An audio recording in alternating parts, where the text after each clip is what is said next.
Hey everyone, welcome back.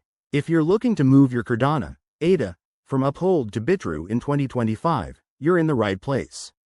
This quick guide will walk you through the process step by step, so you can do it safely and efficiently. First things first, make sure you have accounts set up on both Uphold and Bitrue, and that you have your Bitrue wallet address ready. Double check it because crypto transactions are irreversible.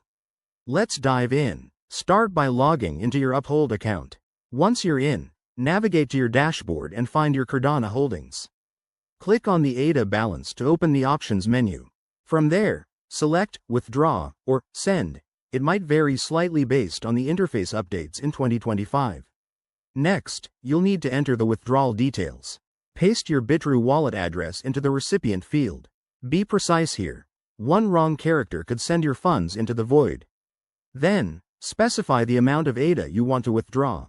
Remember, Uphold might charge a small fee, so check that before confirming. Once everything looks good, hit the Confirm button and verify the transaction with any required two-factor authentication. Now, switch over to Bitrue. Log in to your account and head to the deposit section. You'll see your ADA wallet address there for reference. It might take a few minutes to an hour for the transaction to appear, depending on network congestion. Keep an eye on your transaction status using a blockchain explorer like Cardano's official one. A few tips to keep in mind.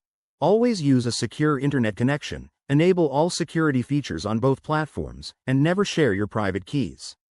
If you're new to this, start with a small amount to test the waters. That's it for the steps. By following this, you'll have your Cardano transferred smoothly. If you found this helpful, give it a thumbs up. Subscribe for more crypto tips, and drop a comment if you have questions. Thanks for watching, and see you next time.